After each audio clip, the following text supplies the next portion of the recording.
Welcome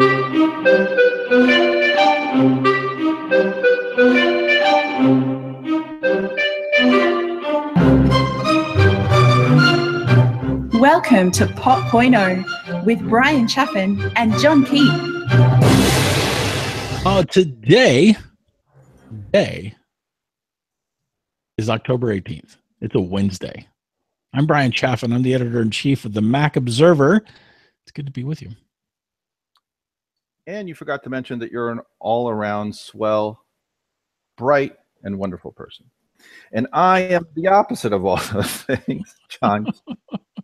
Here to join, Bryan, just to balance things out. Yeah, you know, I don't really know how diametrically we opposed are. Most of the time we agree vehemently with each other. Or we agree past one another. Yeah, we agree vehemently past one another most of the time. It's funny how often that happens between you and me. Yeah. So, as always, we have 3 topics and we're lying. Topics today are toaster fridge, yay or nay. Topic 2 is attention to detail dying at Apple or not. And topic 3 will be a kind of Star Trek Orville palooza, because we haven't talked about shows in a while, and hopefully we'll get better in sync now that we're semi-regularly broadcasting. So yeah. So what's your sure on toaster fridges? I always had the impression that you were generally against toaster fridges, just because you didn't coin it, but you liked the term a lot. I hopped on board that particular bandwagon with a vengeance. Let me tell you why. So first of all, I know you, and I know someone else who love toaster fridges. Right? Well, it's interesting that you say that. I think I'm warming up to the idea. I was probably initially dubious, but probably a couple of years ago, or maybe a little bit more than a couple of years ago, I got to the point where, yeah, I think that's clearly the way to go. This is another example of convergence, just the way that, in my opinion, just the way everyone was poo-pooing that you'll never converge an iPod and a phone. People want separate devices. That'll never happen in our lifetime. And then, of course, it did when someone found the right recipe. So probably maybe it was even 3 years ago, I kind of came to that conclusion, but I was dubious at first. So that's kind of where I'm at. So yes, you're a long-winded way of saying you're right. I accept your apology. So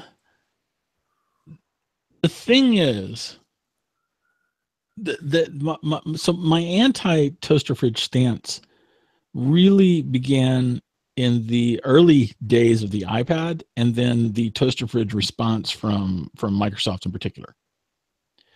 And the thing about toaster fridges, and the thing about Microsoft under Ballmer's approach to toaster fridges, was that they were trying to make one operating system for a tablet form factor and a desktop form factor. And when you do that, you are essentially not making a good operating system for either, because you're trying to do both. So go ahead. Sorry. Well, and that was Apple's stance, is that Apple made iOS to be an operating system for one form factor, or at least one use multi-touch, and they were making another operating system for desktop keyboard and mouse. And by doing so, that they were able to make the better experience for the product itself. And I very much bought into that. And the question is, though, at what point do you want some of the features to bleed into each other to make what could be the ideal toaster fridge? So you've kind of blended 2 or 3 things there, and I just want to point them out, because there's the concept of going from laptop to tablet, but then you also brought in the iPhone a little bit, which is also a different experience. But let's look to history. So I think this is why it's inevitable, right? Because it's the same reason when everyone was saying, people weren't just completely stupid when they were saying, oh, you want an MP3 player to be a separate device from your phone. And the reason was in part, I believe, the technology wasn't there, right? To get those comboed in one, the chips, the operating systems, they weren't, or there weren't mobile chips that could support a sophisticated and robust operating system well enough to get a good experience. And Apple got on probably as early as humanly could be, right? Where the chips were just starting. I mean, and storage. And storage, and a combo of things where they could change that experience where well, it was true. Like if you wanted a good MP3 experience, if you recall, the operating system on the iPod was kind of it was like a real piece of shit kind of thing that you'd expect to see in your printer or something. It wasn't very sophisticated. You were clicking through menus and but that was about all you could overload that level of processing power with. And so the technology enabled things to get robust. But you know where that argument doesn't stand? It doesn't stand, in my opinion. Maybe it did stand to some degree with the tablet versus tablet PC. I think the early tablets that Microsoft made were basically just PCs, with a really crappy, I think it was resistive touch screen. But it had enough horsepower to do it, but the interface was bad. So I think maybe there are two parts to it. One is, do the devices have enough horsepower to support a new blend of features in a convergence device? And the second is, does someone have a good enough idea of a recipe of what that experience would be? And you have to have both those things before, or at least we saw both those things happen before we're like, wow, Apple totally nailed this recipe, right? When Microsoft had all the horsepower and the hardware in many ways for I think it was over a decade, and they couldn't nail the recipe of the user experience, which was right. Which gets to my point of inevitability, meaning I think we all have, it's pretty clear we have the horsepower because the new iPads are faster than some of the Mac Pros currently. It's a question of getting that recipe right, that when you want it to be more of a professional device with a keyboard where you're doing sophisticated things like programming or real intense document paste up and things that require kind of a more desktop experience, and then when you detach it for it to be more of a iPad kind of casual consumption-y based experience. And I don't know if that means it's switching or it's a blend of the two, but there's a recipe to be had there. I don't think anyone's come up with, I mean, maybe in the lab somewhere, but we haven't seen the recipe to hit. And to me, that it's the same thing. Like when everyone was saying there's going to be no convergence, to me it was, this is happening. Someone's just got to figure out that recipe.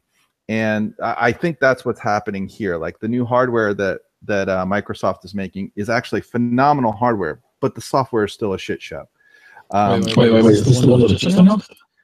This is the previous model. So they just announced the Model 2. And really the big difference between the Model 2 and Model 1, this is the Surface Book, is when you open this, when it looks for your face, which is awesome because it just logs in real quick with zero effort. This screen detaches as a tablet. On the new one, you can rotate it and detach it so that this Surface is now a tablet. You couldn't do that before. And they came out, this is a 13-inch or 13.5-inch screen. The new one comes with a 15-inch tablet. So you can really, if you're an artist, it's a lot more canvas area to draw on. But I've been babbling too long. So what do you think about the kind of inevitability of those two parts? One is the recipe for a good user experience, and two is the hardware to support it. I think those inevitably will lead to this, but what do you think? You're probably right. I have a huge echo again. Huge echo again. Uh-oh, I'm not sure why. I don't know if it's hearable by our listeners. It's the Googles. It's the Googles, yeah. All right. Yeah, that may be gone. You may be right about its inevitability, and if Steve were with us and he had said that there will be no convergence when Apple was ready, he would say all the convergences before sucked, and now we're doing it right, and that would simply be the way that Apple did it. Here's what has changed since the last time that you and I talked about it. I was with a friend in an Apple store a couple of weeks ago, about 3 weeks ago, and we were looking at the MacBook Pro with the Touch Bar, and I saw the Touch ID icon on the dock. Mm-hmm. Yep, that one. Yep. And I saw the Touch ID icon on the dock, and I reached out to touch it. And I had just been talking about how with my friend, how much touch is unnecessary on a laptop. And I reached out to touch it without even thinking about it. It was just instinct. I reached out to touch the damn thing. And that's when I realized that I was wrong. So, and what's funny is, of course, you ignored me when I said the same thing, and that kids Correct. are reaching out to do that. So yeah, but I mean, to be fair, I usually try to ignore you. Well, that's generally good philosophy in life. But then you know what it does? It sets me up with joy when I have these moments when I'm like, well, yeah. Anyway, I think, and to be, I always thought it was the stupidest argument Apple made. It's like, well, your arm gets fatigued when you hold it out. Like, this is the only way to use touch. What a false argument. Yeah, obviously you generally don't want to, do that when it's upright. But as the studio showed, you can tilt things down. The laptop solutions where you flip over the screen or detach are great. There are solutions for some of that. But to your point, Apple has a long history of, well, now that we did it, it's clearly the cool way. And I think we fixed the problems. Right. Hold on one sec.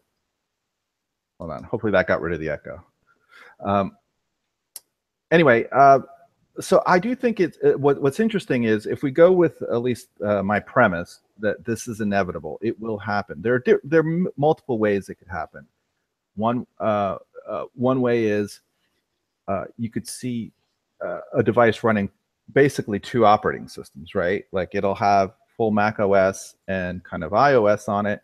So when you dock it into a keyboard, it'll be the Mac OS layer, and it'll, all your data will be shared between whichever operating system you're running at the time. And when you de-dock it, it kind of goes to an iPad mode. That's kind of, I guess, a brute. So here's the secret recipe that you're talking about. If you're gonna have a convergence device, everything needs to be the function that goes with the form at the time that you're using that form, instead of trying to make one operating system to bridge it all. That was Steve Ballmer's big mistake. Right. And I think that Satya Nadella has been sort of correcting that. And if you can be true to the form that's in front of you and there's nothing else in the way, that's going to be at the heart of whatever secret recipe for success is needed. So it's interesting because I wrote notes before this, and I totally agree with that. And Rick made a good comment, and hi Rick, which is, have you tried using Windows 10 for more than 10 minutes? And yes, I have the Surface Book, and it's a total shit show. Like I said, but what's interesting to me is actually Microsoft, I think in many ways, is advancing the art in really interesting ways on the hardware side. The software side, I think they're making the mistake exactly that you pointed out, which is trying to make the one layer all things to all people versus, why wouldn't you make it when this gets compressed to a small screen, make Windows and things behave differently than when you have a little bit more, which is what the iPad does, right? You get the split screen options and some of the things that an expanded display does versus when you have an even bigger display and maybe some extra peripherals like a keyboard and maybe a touchpad around that you want to interact with things differently. So maybe it's kind of a morph system because Apple has the luxury that really iOS and Mac OS 10 it's the same operating system. They can easily support multiple libraries to have both. So as you change the device, and so I got to this thought of Samsung has this, and I forget the Samsung product, but to let you use your phone when you dock it as a desktop with a keyboard and mouse. And of course, it's not a great implementation. It's pretty shitty, but it's attempting to get to this kind of ubiquitous. If you've got enough horsepower in your iPhone, which you actually do these days, why not make it work like a full-fledged Mac when you dock it? It could. Now, there's probably something more elegant than that, or maybe kind of multiple libraries that run kind of resize windows and stuff as you need, and get rid of menu bars and change things. I'm not sure what the exact recipe is, and therein lies the problem, but the hardware is there to do a lot of interesting things. And I think it is cool what Microsoft is doing on the hardware front, even if it's unreliable, whatever. I'm not talking about purchasing, because I think actually the Surface Books and the Surfaces in general are not very successful in the marketplace. But I think a lot of the ideas are good.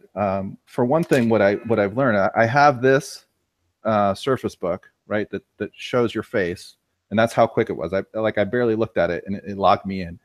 Now think about this: if my face is constantly on this, one, poor sensor, but two, all those. That took me a second. Go ahead, please. But two, like all those things where you have to type in your password over and over. Do you want to, unlock this feature? Do you want to unlock this security panel and system preference? You don't have to do that anymore. It sees you're there. So all that goes away. And as much as I thought I'd like the Touch ID on there, and it's great, like getting into your passwords and stuff like that, it is better than having to type the password. But it's way better, like the Face ID on a laptop is infinitely better than the Touch ID. It's not close. It's not even a close race. This is the way to go on that. And so now, of course, Microsoft in some ways is the Jets and Mets of technology.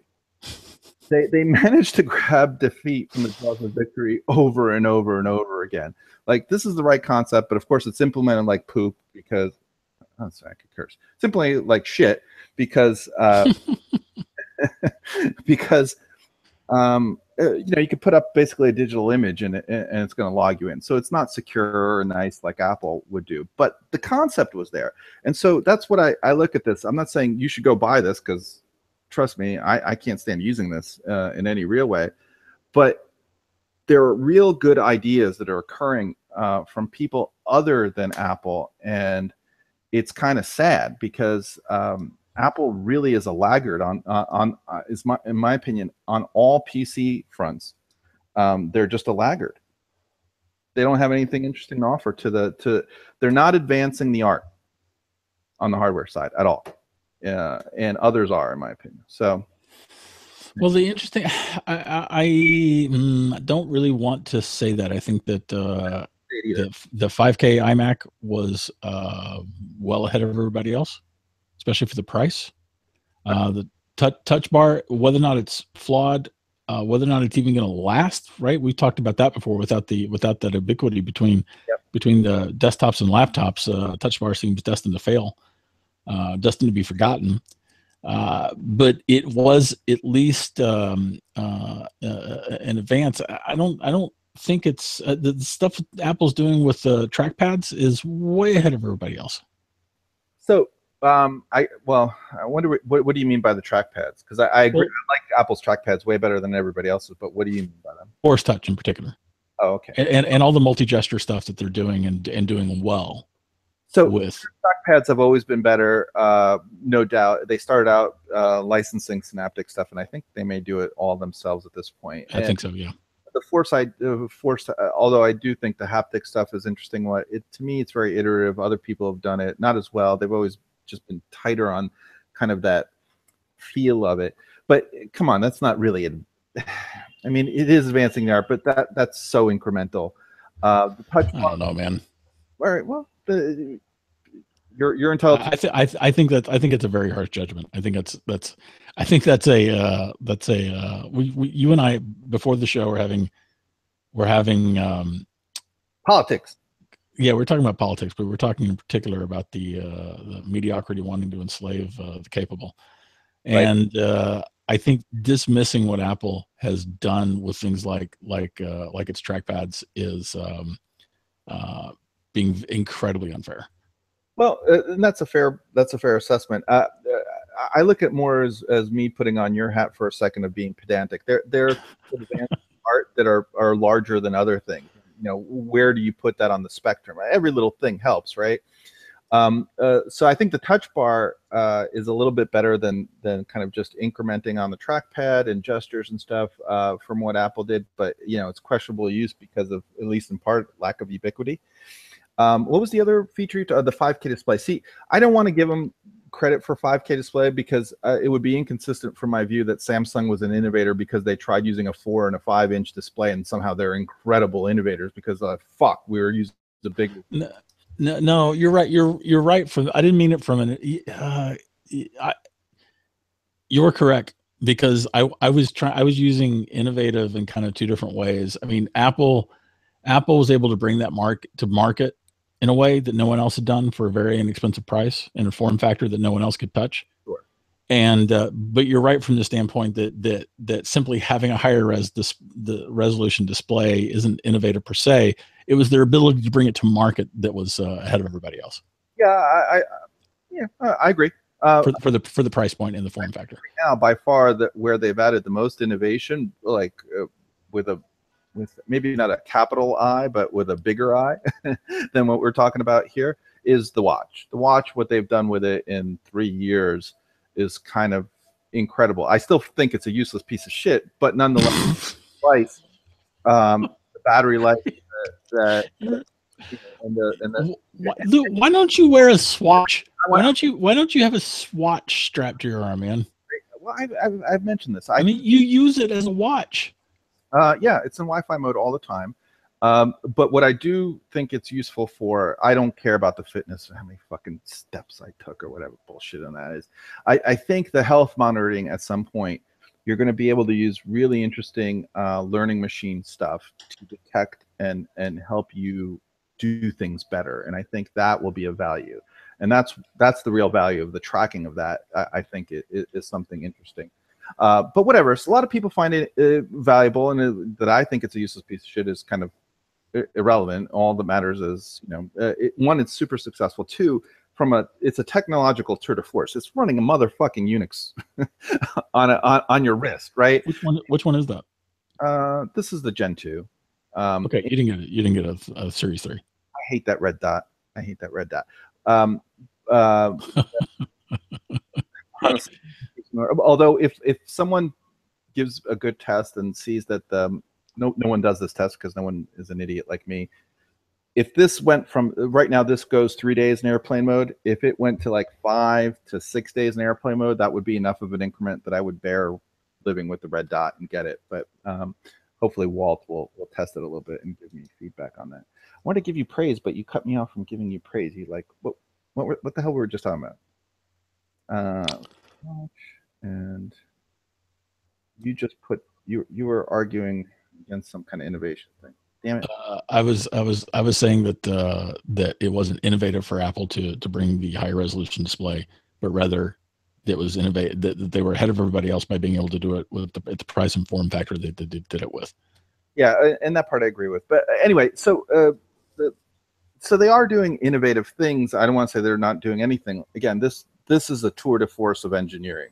Again, to what and questionable to me, but nonetheless, they really advanced the art. Everyone is gonna work real hard to try to keep up with this tech. That really looks good with the dark band. That white ceramic. That's the Apple Watch edition. Yeah. Thanks. It's as basic as I can make it. But I think that the higher order question is, have they slowed down? And I don't think on the Mac side, I just don't think they're doing all that much compared to other companies. I think other companies are doing more interesting things and kind of telegraphing and trying to advance the art towards that toaster fridge. And I think that is the right way to go. But to your point that you've made elsewhere, who knows what Apple's doing in the labs? Like maybe they are actually wanting to tackle this. I don't believe it for a second because they didn't put out a motherfucking Mac. The Mac Pro is what, I don't know how many years old it is. The Mac Mini isn't. They made the most. Oh, come on! Hold on! Listen! You and I were like brothers in arms when it came to the Mac and when it came to 2016 and how awful 2016 was and how utterly forgotten the Mac seemed to be. But this year has been awesome for the Mac. The 2017 version of the Touch Bar thing is, it's an increment. So okay, it's the iterative design. It's the iterative update that we were asking for. We were asking for Apple to get back to iterating, right? And they did it. So I've been like, how can we now turn around and bitch? Well, because it's still, there's no desktop updates worth of shit. I guess they iterated to the latest, which is, by the way, 1 year old when they released it on the iMac. I mean, they don't care. If you don't get the sense that they don't care, I guess it's reasonable to disagree, but I get the total sense they just don't give a fuck about it. But they need the Mac to make all the other things. And we shifted the discussion is, all right, they iterated, but we were talking about innovation on the Mac. Like, you have to care about the Mac to actually want to innovate it, rather than put in the new, now 1 year old fucking CPU in their what was 2 year old CPU on the MacBook Pro, right? So meaning Microsoft is trying, right, on the desktop. They're trying with the laptops to do some interesting things. Apple doesn't seem to be doing that. In my opinion, it's very half-hearted at best. But I think this is a more subjective discussion. But I just don't think their heart's in it, and it shows with the lack of innovation or on the desktop and laptop front. Fair enough. And a toaster fridge would be a good way for them to go. Hopefully, in the lab somewhere there's a guy with a red stapler working on it.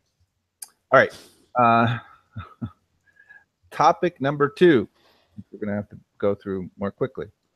By the way, my girlfriend hates the red dot, and she and I have been arguing about the red dot, and I've been telling her how awesome the red dot is. And I just told her, she's not watching us at the moment, but I just told her that you just expressed your loathing for the red dot, and her response was, and I quote, all her life choices by doing that, of course. I quote, I love that man, unquote.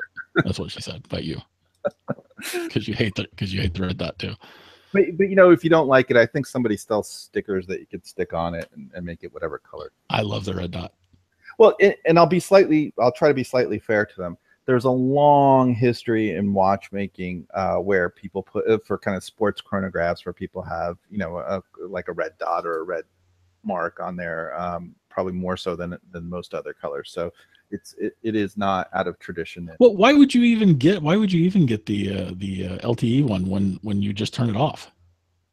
Because if the battery happened, my theory there is, I'm curious how it will work out, but to help support the extra battery usage for LTE, that the overall watch is more efficient, and therefore by having all those things off in airplane mode, it would go even longer. So just be for pure length, because once wait, hold on, you're telling me that you would get the LTE version to turn it off because you think that the LTE version has different enough innards that it would actually get more battery life? Correct, under airplane mode, correct. Okay, man, listen, you are an engineer by training, amongst other things by training. I hate, of course, you're not a double E, but you certainly have a fantastic grasp of some double E concepts. So I hate to argue with you. That's batshit insane, man. That it's possible that that's the case. That's not whether it is the case is a good question, and I don't know. I'd love to do the side-by-side tests of both, just the airplane version. Yeah. Find out. I wish you would. The batteries are the same. At least I called Apple about it. Are the exact same in the Wi-Fi only and the LTE version. So then the question is, are there more power-saving abilities in the LTE version? Or not. It's questionable. It might be just like you say, that makes no sense. There's more circuitry, just even if you're not flashing it on, that it's wasting. So that could be the case, but it could be also that there's a different chipset. A lot of times, the chipset, when you have an LTE thing, it combines some of the Wi-Fi, and it could be different. And I don't know what the innards are in that. Oh, okay, fair enough. All right, I retract I stand corrected. You're not batshit insane. Yeah, well, you probably are, but I mean, well, yeah, for many other reasons. Yeah, for other reasons, right? Topic number 2 we were going to get into was attention to detail. Is it dying at Apple? That's a good question, isn't it? Here's the funny thing. You did not know this and haven't even published the show yet.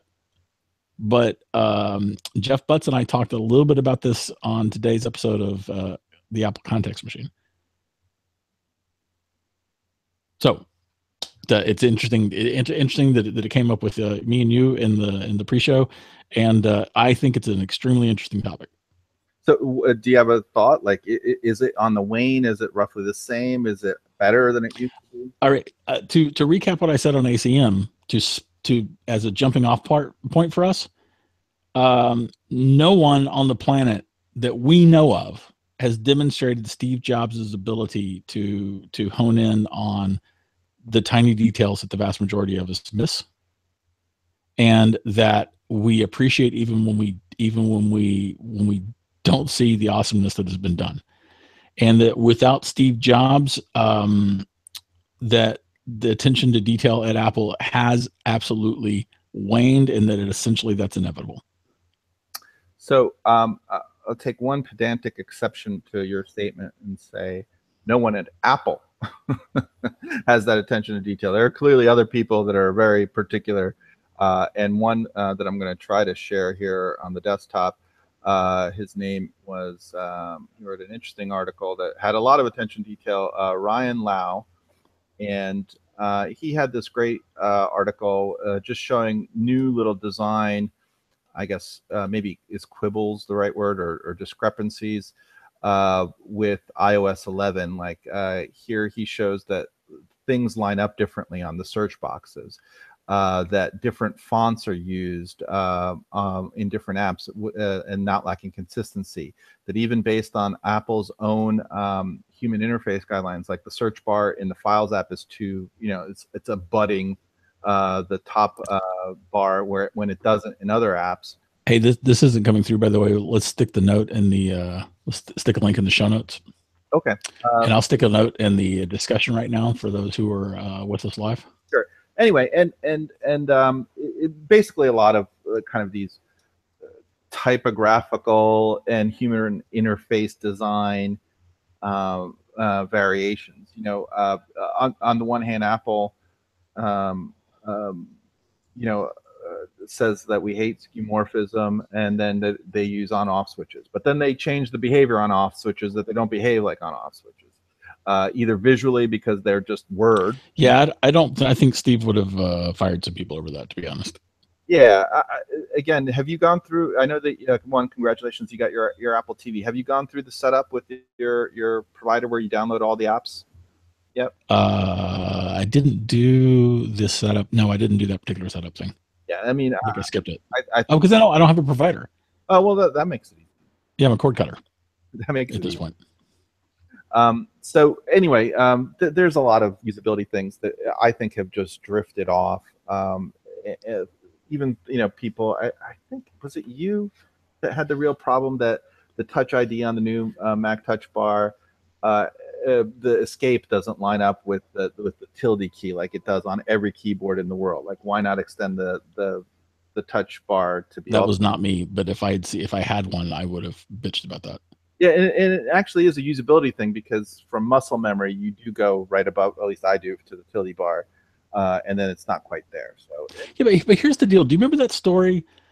I forget his name. I think it was Mr. Gupta, the fella at Google who was the interface between Apple and Steve before Android. Do you remember that story he told where he's at Temple and Steve calls him, and he takes the phone call because it's Steve, and Steve says, hey, you the next time you're at Temple, don't take the call unless it's God. And Steve was calling to complain that the yellow in the Google icon was like 2 degrees off. Right. I mean, like who sees that sort of thing? Well, anyone it just goes to show that Steve goes counter to an old axiom, which is, the jack of all trades, master of none.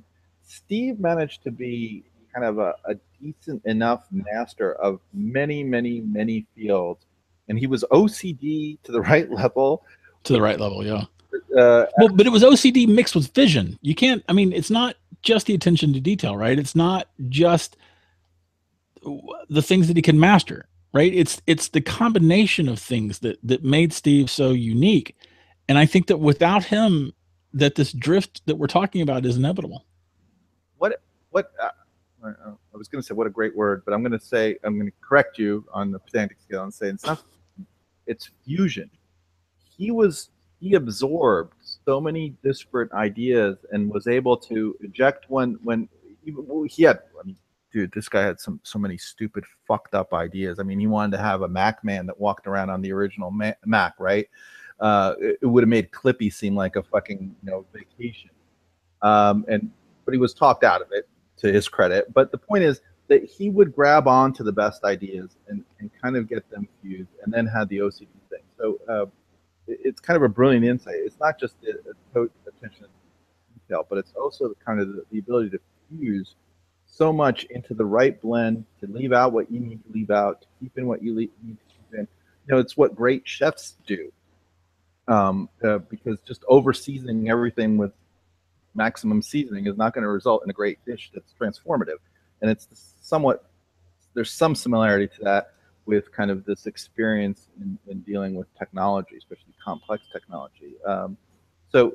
Yeah, I agree. He had a lot of that ability, and it was the right blend that made it great. But yeah, there's a lot of quality. What's interesting to me too is, why does the feedback come so late? Like this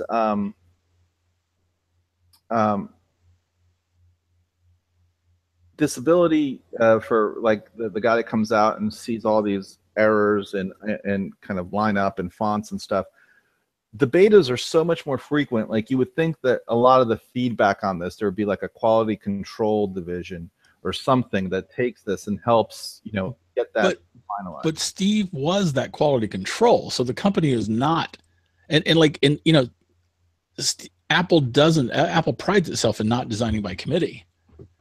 Yeah, so I mean, like, to a certain extent, Apple needs to have a. So all right, here's the thing, man. Tim Cook, to me, seems to focus on the big picture. We talked about that before, and I know that you actually just think he just sucks balls. Period. He focuses on the big picture and the big projects and the things that Apple isn't doing yet. And I think he leaves it to his lieutenants and their lieutenants to take care of all the details. And that's a huge difference between him and Steve Jobs, because Steve Jobs stayed in there, and like sometimes got in the way and looked at those little details. And I think that Tim Cook is just trusting people to get it done and to get it done right. So I totally agree with that. And that's, I think, something I wouldn't hold Tim to that standard. It's a tough standard to hold any normal human being, even extraordinary human being, to. So that's cool. My problems with Tim Cook are, I disagree with you that he's looking at the big picture well enough, because he's missed the biggest picture, which is who brought you to the dance. And the creative pros saved this company. Every bit as much as Steve Jobs saved this company. And to ignore them is missing the fucking big picture in a profound way. And the other thing that bugs me is that, here's a guy that is known for keeping the trains running on time, and he's had a lot of late trains. And maybe that's because the underling that's replacing him is not as good. Maybe. But nonetheless, it's under his watch. Yeah, but I don't want to go off on too much of a tangent here, but look at how much Apple has scaled. And if you want to, like the problems that Tim was having to overcome when he was just a lieutenant are so much different than the logistical issues that Apple faces today, because the company has gotten so much bigger and iPhone launches are so much larger. How much can you really complain? I mean, do you remember when they would Apple used to miss like not have enough product for launch for any of the iPhones? Right. So I think that's conflating two different things. So there's no doubt that, and maybe this has some effect, but I'll tell you why I think it's a touch disingenuous. There's kind of a horizontal and a vertical scaling that's going on. And so there's no doubt on the vertical per product, per iPhone, the scale has gotten huge. And that certainly can take your time. And is much more difficult. And if it was just delays, like if it's just delays in the phone, I could kind of, I'm with you. But again, the year that Steve Jobs died, or the year before, 2010, they iterated every software product, including iLife, in significant ways. The operating system, every Mac, the iPhone. By the way, they also had a significant business in iPods then, which they iterated, and they released the motherfucking iPad. So on a horizontal scale, Steve scaled way broader on the breadth of products than that. And it doesn't, the fact that it's difficult, and I grant you, very difficult to logistically keep the trains running on that vertical of that many iPhones, it doesn't excuse you for taking the eye off the ball on all those other horizontal things in your product lineup, which I think he absolutely, I mean, provably. Yeah. We've long agreed on that. So I agree that has some effect, but I don't think it's an excuse for it. And maybe we disagree on that point, which is fair enough too. Anyhow, I think, wow, we've gone on tangent, but the attention to detail on a bunch of these things is just it's apparent and it's drifting. And I don't know that that's a thing that can change, to your point. Like, I don't know if there is Apple's a different company without Steve, period. Yeah, I don't, like, I wonder, is there some kind of QA that when it's very possible that the author of that article that showed all those defects during the bug beta phase sent in all that stuff, and they just ignored it because it didn't get up to the right eyeball that would make a big deal of it. Is there some way to institutionalize that feedback gets back? Well, theoretically, see, that's the interesting thing about that's an interesting thing about this entire conversation is that Apple University is supposed to have institutionalized some of these exact same things that we're talking about, including the attention to detail. And I would say that evidence suggests that Apple University has not successful. Well, it may have done all kinds of things about institutionalizing what Apple is and who Apple is, and Steve Jobs' management, design, and product philosophy when it comes to attention to detail. Somewhere that has slipped. So what I wonder is, is most things in life, well, I know many things in life are, it comes down to an individual. In this case, one that had a broad array of fingers in many pies with Steve, but he was genuinely passionate about like lining up the fonts and making them coherent or whatever. And most of us are like, who gives a fuck about the fonts and that they're 3 pixels off or whatever.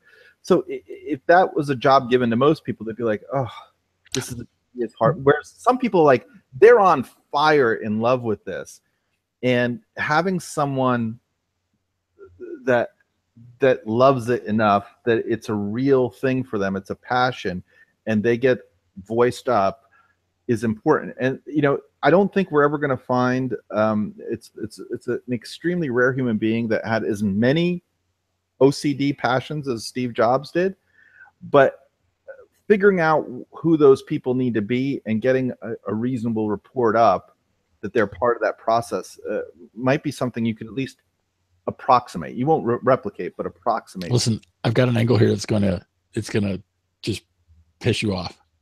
All right. So go back to the Mac or the Apple III, or to a lesser extent the Apple II, and Steve's whole thing about how the insides that people were never going to see had to be just as beautiful and perfect as the outside, right? That's a big part of what you're talking about here, right?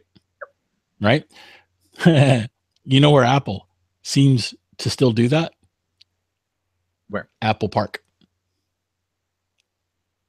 Right? They talked, Tim Cook has specifically talked about the wiring in the inside the walls and the pipes inside the walls, and all the little things that you can't see, but that it's important to Apple because because that's part of Apple's DNA. Well, it seems like they've been putting all of that, and we both think that Johnny Ives has been focusing on Apple Park for a while, and it seems like they're channeling all the stuff that we want to see in the products, that they've been channeling it all into this monument to Steve, which is Apple Park. So this has been to your credit, your theory. I've always been wishy-washy on it, and that you may be totally right. The question is, and I've always been supportive of Johnny Ive. And again, if that guy never did another damn thing, he's an extremely accomplished human being that deserves whatever. Same thing with Wozniak. Yeah, if that guy wants to focus on doorknobs all day, God bless him. Let him focus on doorknobs. I don't begrudge him at all. That does not excuse the company who has. Yeah, the company needs to have someone else that's going to do the things that Johnny's not doing. And it doesn't excuse Tim Cook, who is the CEO, not CEO of. I'm not offering what I said about Apple Park just now, not an excuse. Yeah, I'm talking about what's happened. Don't be so sensitive. I'm not saying that's what you said. I'm just, in general, that's my position. That I don't think that's an excuse. Right. So those are two different things. But you're right. It may be a perfect. It may, even though it's not an excuse, it may be the explanation. Right. All right. All right. Topic number 3, a little pop for our .0s. Somehow that's wrong in the right way.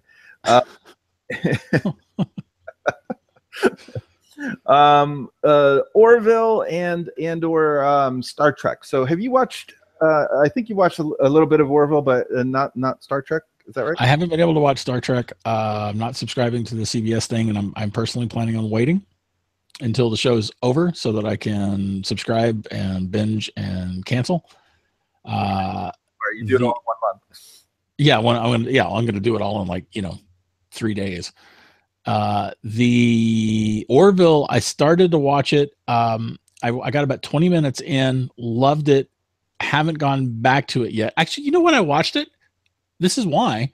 I watched it when I was in the middle of revising iPad for Dummies, which I was doing for like 10 days straight, and it was a really intense process. I did not mean to watch 20 minutes because I didn't have time to watch 20 minutes of a TV show, but I couldn't put it down. I was really, really enjoying it. I just haven't gone back to it yet. So here's the surprise to me. So the first episode is a little different than the other episodes on Orville because, and oh, by the way, spoiler alerts. I'm going to try not to give spoilers, but just in case, if you don't want to hear anything about either of these shows, this is the time to unplug if you've suffered that long.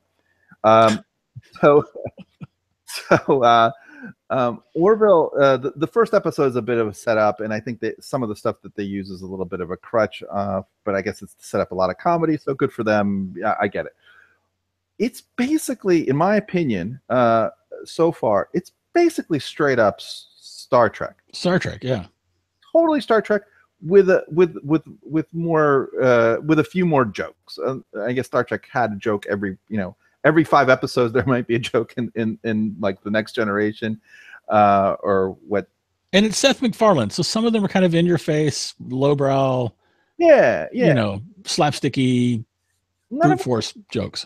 None of them have been too bad. The first one that you probably saw was a little over the top, but so since then that was probably the most adult. Well, there's the one that's in the opening. I think this is a fair spoiler because it's in the opening minutes. Right. It's the captain's girlfriend who was the whore. Well, not the captain who is the man whore. That's right. So and he walks in and there's a she's banging a blue alien. Yeah, a green skin girl. Well, yeah, the equivalent, right? In this case, it was a blue skin dude. And right, but she had green skin. That was a direct. No, that was the woman who was in the bed, and his girlfriend had green skin. What's up with your TV? She did not have green skin. Really? She's a total normal human. No. You need a new TV like no tomorrow. Orville, Captain. It's not a question. She's a major character in the series. So. Oh, is she still? Yeah. So she's not a green. Oh, look at that. She's not. I could have sworn she was. Need a new TV, or your imagination has run off with you. In which case, kudos. I respect. Or did she change skin color in the second episode? No, no, no, no, she did not. Okay. So anyway, but there's a blue skinned fella that she's with, and shall we say the scene ends in completion. And it was hilarious. It was very funny. But you so far the remaining episodes, nothing has been quite as racy as that. I guess you wanted to start it off with a bang. But, let's see what you did there. And that's also one of the biggest tropes from the original Star Trek. Sure. Which I love the original series. I mean, it's like Kirk goes in, kicks the ass of everyone personally, and bangs all their women. I mean, it's just an incredible plot device of like, and this is one thing that is consistent through the entire like Star Trek universe. It's like, who's the most appropriate person to go down and do the most dangerous things on Earth? Clearly, the captain in like the first couple of. Hold on, the Next Generation fixed that. Captain never went down. He went down a decent. Very rarely, and it was more. Oh my God, are you kidding? Moment. They fixed that. They totally fixed that.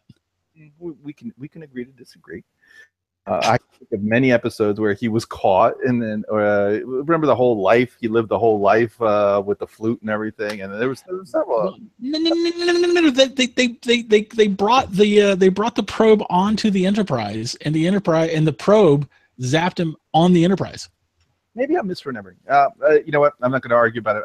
I seem to remember that, but I could be misremembering. My memory is shit, and yours is better than mine, so I'll defer to you on that. But the original was definitely that way. Yes, for sure. And several of the subsequent series were that way. I think Enterprise was that way with Bakula. He got in a lot of tussles, man.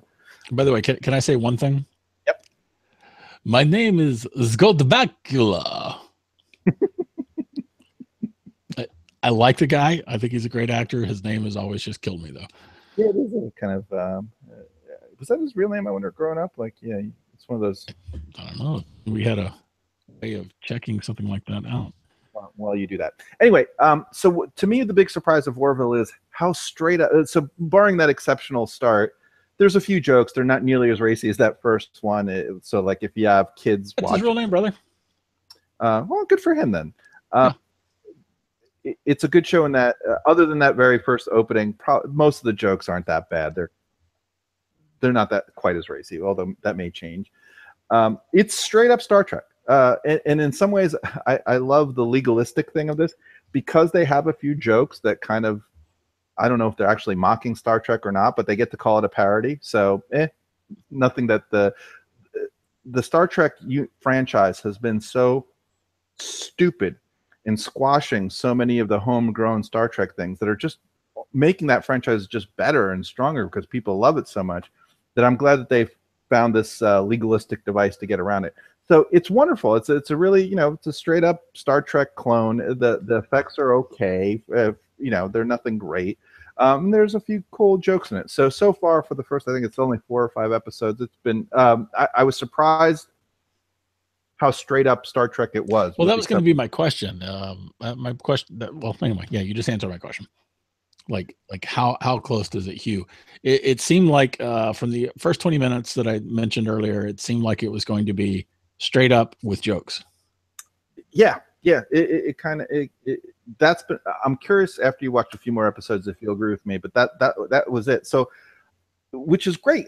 I wouldn't have thought that would be a good recipe, to be honest with you. Like I thought he would have just gone over the top. It would have been like an endless airplane spoof, but with right, and that would be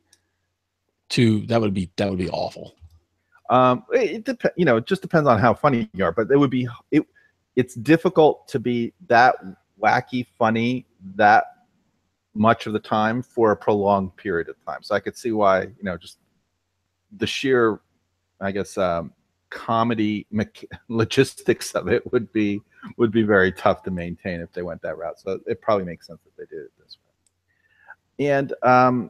And so Star Trek, the new series, the Discovery, is I hate to say it. You gave me a good put down earlier. I forget what it was. You were planning on Mike Pensing it.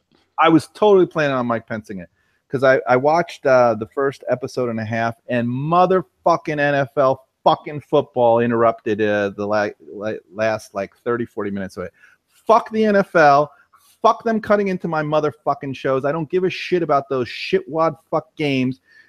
They need to fucking put that on another motherfucking channel, or put this on a motherfucking channel, because I don't give a fuck about fucking football, and my goddamn TiVo didn't record the motherfucking thing, and you couldn't get the rest of the first 2 episodes. They only air the first 2 episodes on broadcast TV. All the rest you have to subscribe to their piece of shit subscription app. Hold on. Fun fact. I was planning on telling, I'd already rehearsed the conversation in my mind. After the show we were done, I was going to tell you, like, yeah, this was the right amount of cursing. You just blew that right out of the water, but go ahead. So your plan was you were going to subscribe to it just so that you could cancel it. I know you're scolding me in public, but in your heart, you're happy. I am not. So your plan was to subscribe to the service so that you could cancel it. Well, for one, I wanted to see the end of the motherfucking 2 first episodes that were right. cock blocked by the fucking NFL. Fuck them. And and then I'm like, okay, well, I tried every service like Hulu and all. Nobody had it except the CBS app. So this is their way of trying to sucker you into it, and they don't understand that it makes me hate them with the passion of a thousand. Yep. They just fuck them. I can't wait to unsubscribe, and I can't wait to load them more. They've now reached, CBS has now reached this echelon of brand names that is hard to reach. It includes fucking Verizon. It includes all these monopoly shitbag, semi-governmental fuckbag companies that I can't hate enough. And just, the day that someone announces that those companies fucking go under, like AOL or something, will be like, I'll be dancing a jig of happiness on their graves and they take a piss on it. I want you to video that, please. Yeah. So fuck CBS. But so I'm like, I subscribe to this, and then so the first 2 episodes, for those that didn't have it broadcast interrupted, in my opinion, were goddamn movie quality. So now I'm going into this thinking, well, I gotta watch the 3rd episode, because maybe they made like the first 2 episodes. That'll be the one that lets me walk out. Right. Because, well, you know what I mean. They made it for broadcast, a double 1-hour episode, so it's super spectacular, and they shot on it, and then it turned to shit. Every goddamn episode on this thing has been, movie-like. That's just got to piss you off, John. God, you can't imagine the production, especially on my OLED screen, like the colors of the galaxy.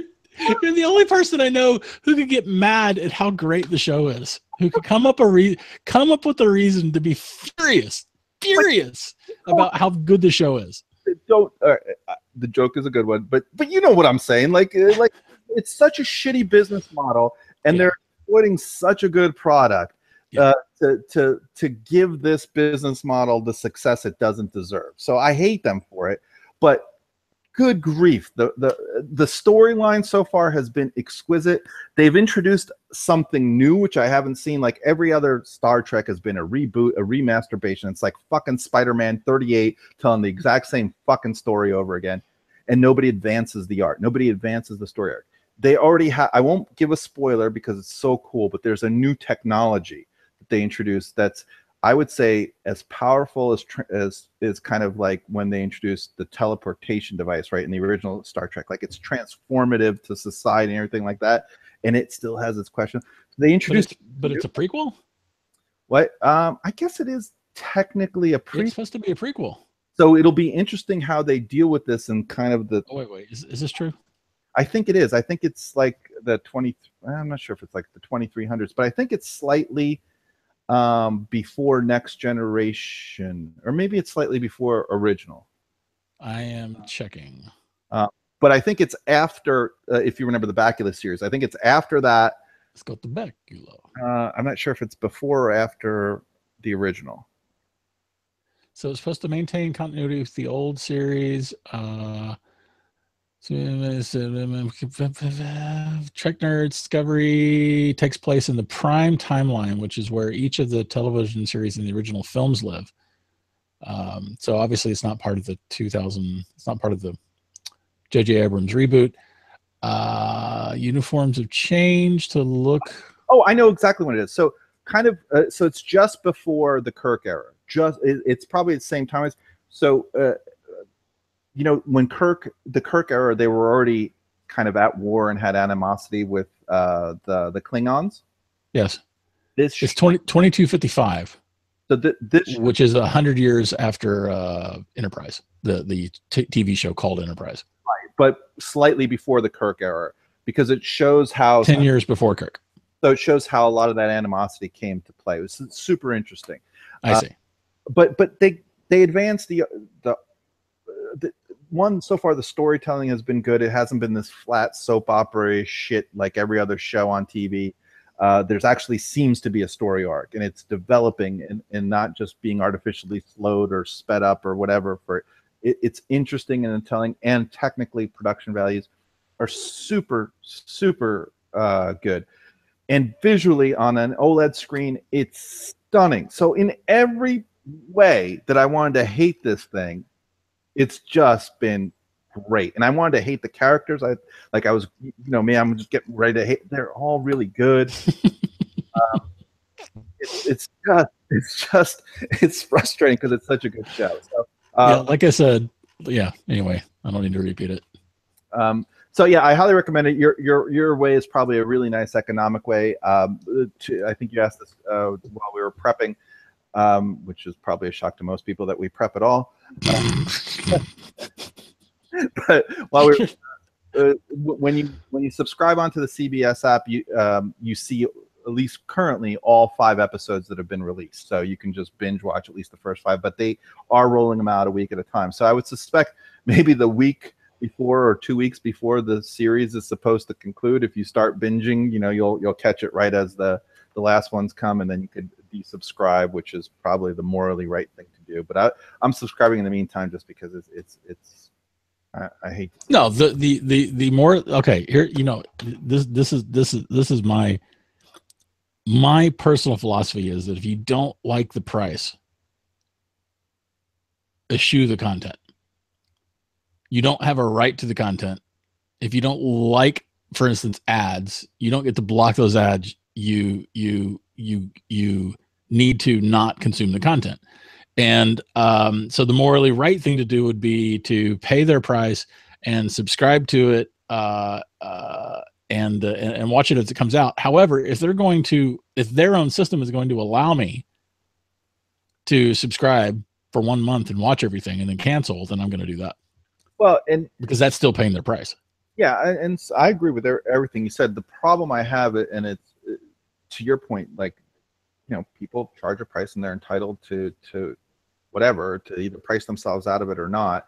The way I rationalized it in my mind, other than pure spite, often most of my rationalization in life, but was, look, I'm going to end up paying whatever, 20, whatever, some odd bucks or whatever it is for 3 months of this or whatnot, and it's worth the show for me. Like if I were to buy it on DVD or something. Sure. And other people will have very different calculus on that, and that's totally fair. My problem is they're fracturing the experience of watching television and making it worse. They're not advancing. I agree. If they just look, if I got to pay for it and just enjoy it all in a kind of, I'm tired of at my TV, even with my Super Harmony remote, and it's like switching 18 devices to get to the motherfucking right app to get it queued up. It's just not a fun experience.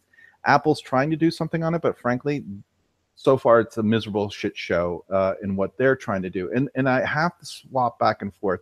And I'm already paying a fortune for like cable TV and all the other subscriptions I have.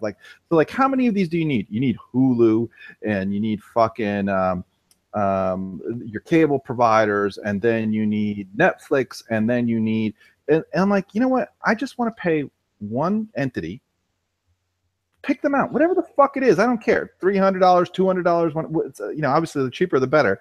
But what do I have to pay for you guys not to be in my fucking face so I don't have to know you exist? I just want to watch my fucking shows in fucking peace.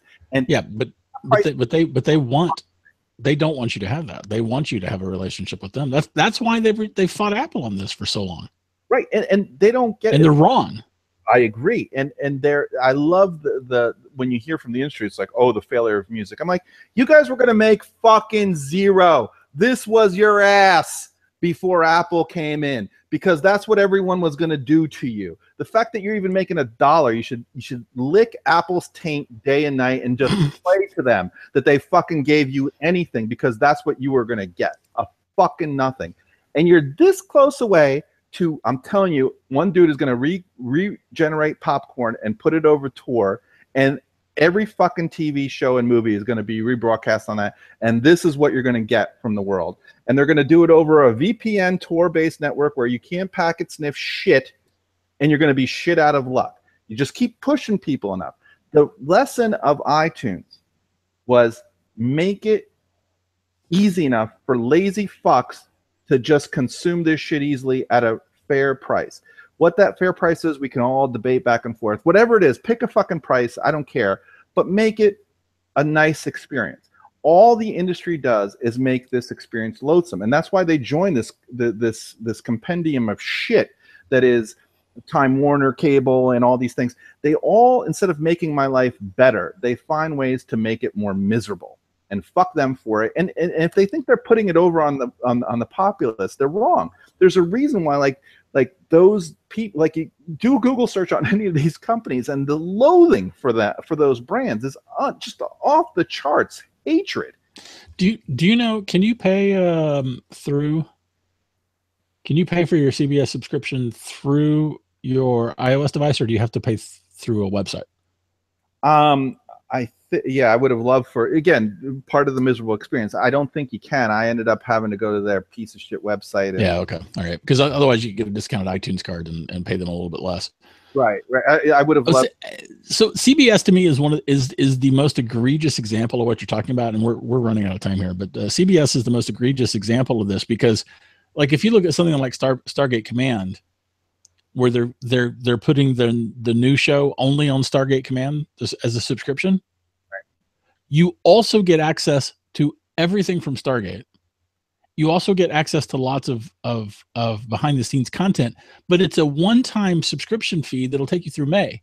So like $20, you're subscribed until May of 2018.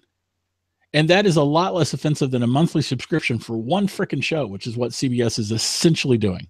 Right. I mean, of course, they would argue through their, you had that great line, but through their lawyer, vetted public market bullshit speak, that there's so much more that you're getting with all the other programs, like as if any, like I give a fuck about it. If a service like if a network like CBS is going to try to do this with one show, the key to it is to broadcast the show and have some kind of bonus content that is available only through the subscription app. There's probably a less offensive way they could do it. But you know what? Here's an actually interesting, I think, comparison of all the mobile carriers have been hated for a long time. Yeah. Along comes T-Mobile with their whatever Un-carrier program, but I forget the guy. I love their CEO. He's so obnoxious. But he actually looked at this and said, "This is just a miserable experience. If we just make this a little bit more reasonable, like people." It's John Laguerre. Yeah. And they've eaten everybody's market share because of it. Mm-hmm. Their network was shittier. Oh, but they're still lagging far behind. They are, but they've been biting into it, and they've forced Verizon against every fiber in their being to all of a sudden start offering unlimited, right? Yep. Variations of it and whatnot. But it all came from one simple premise, which is just make this more pleasant for the consumer. It's really that simple a recipe, and it's something like that. Apparently, like as soon as like the founders of companies go away, just is totally absent in these companies. They lose their fucking minds on this shit, and they're like, oh, like I give a flying fuck about any of these networks except for the pipe they're producing. They're like, oh no, we're doing this value. Yeah, your fucking DVR experience. You should fucking all commit. No, you should fucking circle jerk each other and fucking shoot each other in the head if you think that's even close to a reasonable user interface for a human being. That's what you fucking torture people, like to say the question their fucking sanity. Like, I'm paying you hundreds of dollars a fucking month to torture me with this shit product that if I wipe my ass full of shit on a piece of paper, the fucking UI would look better than the pieces of shit that these fuckwads produce. And they're like, oh yeah, we're providing you a service. I mean, these assholes probably never use their own shit because it's so fucking abhorrent. So, and yet, you know, they don't get the simple shit. Like, you're selling to people. Make it nice for them. Try to make the experience like you would like to have it, because these assholes, while they're in their fucking private jets flying all over the place, they don't experience this kind of life. You fucking call up motherfucking one of these piece of shit cable companies and try to deal with them to get, just do the fucking motherfucking be a human being, you piece of shit, because this fucking automated system can't understand shit. And like, does the CEO ever fucking try that? That guy. No, listen, here's my workaround for that. I push 0, and I keep pushing 0 until the automatic voice says, we'll connect you with someone. So another pro tip, as soon as you start cursing, they have now pickups for that. So that works a lot too. Just start. I think I know too. Listen, we're over, and I have work to do, and I have a phone call coming in. Sounds like an exciting time for you. Dickhead. All right, and on that popular topic, thank you, and thank everyone for coming along for the ride, and we'll see. Yeah, absolutely. Thanks, guys.